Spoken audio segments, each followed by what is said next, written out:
Hi everyone, welcome back. Today I've decided to finally do my 2018 reading wrap-up and throw in some statistics as well. I know there are lots of people that enjoy hearing other people's reading stats. I'm one of them, so I figured this video would be better late than never. I'm going to start by reviewing my general 2018 goals that I made for myself. There were 4 of them, and the first one was to read 40 books, and I was successful in doing that. I read 42 books in 2018. The second goal that I had for myself was to continue closed captioning all of my videos, any video that I appeared in, whether it was just me or with somebody else, and I did succeed in doing this as well. I uploaded 24 videos last year in which I was in them, so I put closed captioning on all 24 of those videos. There were a few videos that were a real pain to put closed captioning on, but I'm proud of myself for sticking with it and completing this challenge. My third goal was to read more audiobooks. I didn't have a specific goal in mind, but at the beginning of 2018, I had a newer job and I was taking public transportation to get to work, so I had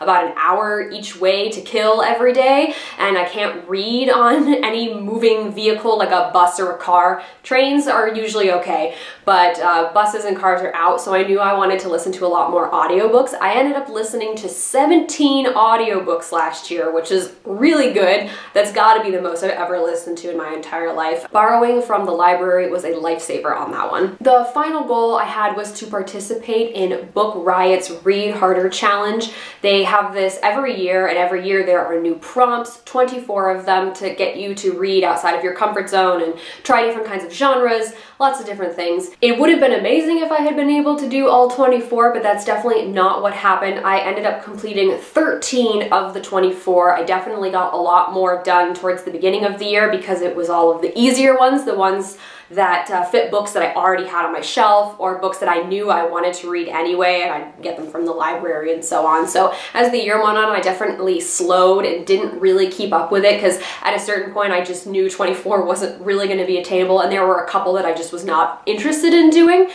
So 13 of 24 is decent, slightly more than half, but I did participate in it at least, and that was the goal. There was sort of an extra goal that I'm going to tack on here. It wasn't in my 2018 reading goals video. It's a separate video that I made. It was 8 books that I wanted to read in 2018. I managed to read 6 of those 8, and I figured I'd share the 2 that I didn't complete because it'll be a little bit easier. First one that I did pick up but couldn't finish was The Mountains of My Life by Waltrip.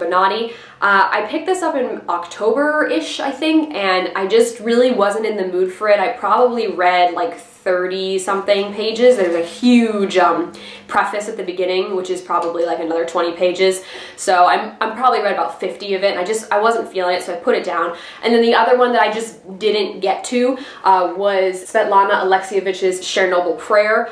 Certainly still interested in reading this one. I just kind of lost the drive that I had at the beginning of the year to pick it up, so I'll save it for another time when hopefully that drive comes back. Now for the second half of the video, the statistics section, I have my laptop here in front of me. I used Sophie of Portal in the Pages Excel spreadsheet. She creates a new one each year, or kind of improves it and updates it, removes, adds things as people kind of ask for them. So I'm using the 2018 version, obviously, and I'm just going to talk about some of the statistics that I found interesting, and hopefully you will find interesting as well. I apologize because I'll be looking down a lot because I obviously don't remember all of the books that I read in certain genres and stuff. So the first stat I want to share with you is the age group of the books that I read. So as I mentioned before, last year I read 42 books. So of the 42 books that I read, I had 38, or 90% of them were adults, and then I had 4 books, or 10%, that were YA, and I did not read any children's books last year.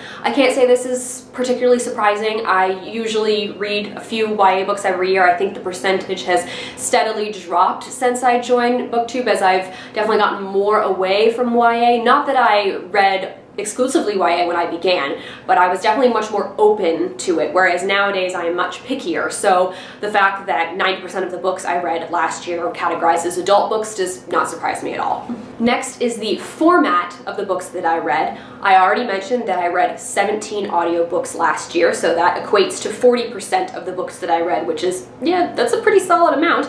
I read 9 hardback books, or 21%, and then paperback, which is usually the format that I prefer. I don't mind hardbacks, but I usually prefer to read paperback. I read 16 paperback books, which equals 38%. So actually, of all of the books I read last year, the greatest percentage was audiobooks. I mean, if you put hardback and paperback together as physical books, then yeah, obviously that's more, but audiobooks as a single format is definitely the highest, and I did not read any ebooks. I'm just not somebody that really cares for that format. I like the sensation of having the book in my hand. I'm certainly not against anybody that likes reading ebooks. It's certainly a great way to bring a bunch of books with you on a trip, something like that. Perfect, but for me, I prefer the physical book in my hand, so that's why I didn't read any ebooks last year. Moving on to authors, so we got some stats about different authors that I read, starting with the author gender. This one breaks it down into male, female, and non-binary. I didn't read any non-binary authors in 2018.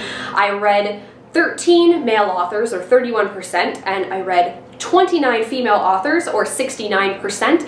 I never make a specific effort to read a certain number of female versus male authors. It just kind of happens that I think I almost always, if not always, just read slightly more female authors. I don't know what it is. It's just the books that I get interested in reading tend to have female authors. So it is what it is in that case. I'm certainly fine with that. The other thing I want to share is the race of the author. So on Sophie's Excel spreadsheet, she said basically we're putting people in categories here.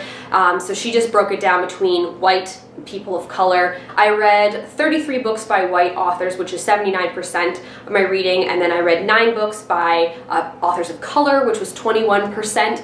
This was the first year in maybe 2 years that I didn't pay particularly close attention to the race of the author of the book I was picking up. I just picked up what I was interested in reading, and I know in previous years when I've set a goal for myself to pay attention to that, I usually set my goal at 25%, so I'm a little bit under that 25% that I've created for myself in the past, but considering I didn't put any extra effort into trying to read books by authors of color and just picked up what sounded interesting to me and what I had been hearing about on BookTube, that's pretty good. I think what's key is that more and more people on BookTube are sharing books by authors of color and really promoting them and making sure that lots of other people are aware of them. The last thing I want to share regarding authors is the continent that they're from. I didn't have a huge spread of continents. I had North America, which was 67% at 28 books. I had Europe, which was 26% at 11 books, and then I had Oceania, which was 7% at 3 books. So I did read 3 books by Australian authors this year, which is good because I don't think I usually read a ton. I did read 2 books by authors from France, 2 books by authors from Ireland. I read 7 books by authors from the UK, and of course this comes as no shock to me, I read 28 books by authors from the United States. So that's, yeah, not a huge spread. I should probably be better about trying to pick books from authors from different places. I definitely know there are books on my TBR that are not super, North America heavy there, and some European countries that maybe aren't as popular to be reading from. I should probably be a little bit better about that. Now we're going to go back to the books themselves regarding star ratings. So I obviously rate on a scale from 1 to 5 because that's what Goodreads does. In my head, I rate at like half scale, so 4.5, 3.5, etc. But this Excel spreadsheet also operates 1 to 5. There's no in between. I didn't give a single book 1 star in 2018. I feel like if that were the case, I probably didn't like the book enough to bother, and so I just DNF'd it, so I didn't want to rate it. The only time I would ever rate a book 1 star was maybe if I was doing it for a buddy read, or if I was just hate reading it. So I don't usually do that though. I did rate 3 books 2 stars, 14 books 3 stars, 22 books 4 stars, and finally 3 books 5 stars. I am definitely a lot pickier now about which books I give 5 stars. 5 stars are the books that really sucked me in, really stuck with me, made me want to put everything else aside so I could keep reading them, and also made me really want to talk about it with other people. So 4 stars is a pretty common rating for me, I'd say, because I am a little bit pickier about what I read now, so I understand or usually have a pretty good idea of how I'm going to feel about a book. I'm going to pick it up thinking that I like it, so a lot of times it ended up being a solid 4 star, maybe a little bit of a weaker 4 star, but 3 stars was also a very common rating. 14 books, 33%. 4 stars was 52%, so that doesn't surprise me at all. It seems like that's a pretty normal spread to me. And now for the breakdown of the genres that I read. This is a big chart. So I read 2 classics, Rebecca being one of those, which is one of the books I was most disappointed in last year. I read 1 essay book. I read 11 fiction books, which was 26% of what I read.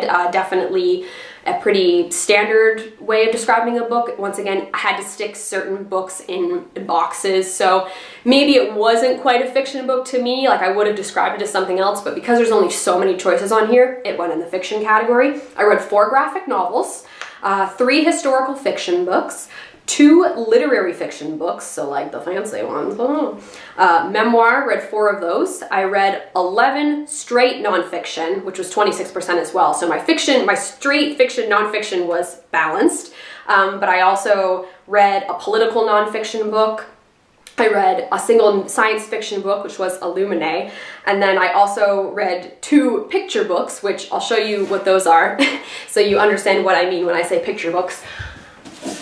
I read these 2 books, which are super short, very fast reads, and they look like this. So I'd call that an adult picture book, so that's why there's 2 books in that category. Based on that, my most popular category is definitely straight fiction, straight nonfiction. Nonfiction is my favorite genre to read, so I'm glad that that shows in the stats here. And now we're going to look at the years in which the books that I read were published. We have 1 book that was published in the 1930s, that was Rebecca by Daphne du Maurier. I have a book that was from the 1950s, that was Fahrenheit 451. And then I have 1 book from the 90s, which I believe was The Virgin Suicides. I had 1 book from 2000 to 2005. I have no idea which one that was. 9 books from 2011 to 2015, which is 21% of my reading. And then 2016 to 2017 was 50% at 21 books, which doesn't surprise me because I hear about a lot of new releases, so those books, maybe I don't get them immediately when they come out, but then they're available at the library, or I get them as gifts, so that makes a lot of sense to me. And then I did read 8 books that were published in 2018, which accounts for 19% of the books that I read last year. I'm actually surprised by that. I really didn't think I read that many books that were published in that same year, but cool. I guess that happens, that's cool. And then finally, I'm going to end with my year at a glance as a whole, a breakdown first of the books that I read per month. And this might have to take up the whole screen because it's a bit wide, but the best month for reading for me was December. I read 7 books that month. I did read the 2 picture books that I showed earlier during that month because I knew things were coming to a close, so I was trying to power through a couple books. My next best month was April at 6 books, which makes sense because I did do like a personal kind of reading week challenge where I filmed my first reading vlog ever, and I was trying to read more books than usual. That's when I read a few graphic novels, so that makes sense to me. And then July, I read 5 books, which is pretty good. I think what happened, June is really low because I started reading a bunch of books in June, but I didn't finish them until July. So that's why there's 1 book in June and 5 in July. And finally, the last bit of statistics that I'm going to talk about is the number of pages that I read per month. So you can see the breakdown here. December, strong showing at 1,733, but if you look, surprisingly, July actually, despite the fact that I read 2 less books in July, the page count is actually a little bit higher. I read 6 more pages in July compared to December, and that's because I read Illuminae that month, and Illuminae is over 600 pages long, so that explains why that page count is so big in July in comparison to a lot of the other months, despite the fact that I only read 5 books. In December I read 7. I'm sure some of you are looking at this and going, oh my god, I read 1,800 pages every month, I can't believe you only read 128 pages in June. But yeah, I mean, that's what happens. I read 40 books a year, which is half of the amount that some people read on BookTube, because y'all are amazingly crazy, and props to you, of course. So yeah, those are all the statistics that I think are worthy of sharing with you guys. I hope you appreciated them, and despite the fact that this video was a little bit late, apologies for that. If you have any comments or questions regarding the goals that I talked about or any of the statistics that I shared, definitely leave those in the comments down below. As always, all of our links are in the down bar, so you can go check those out if you feel so inclined. Thank you guys very much for watching, and I'll see you later.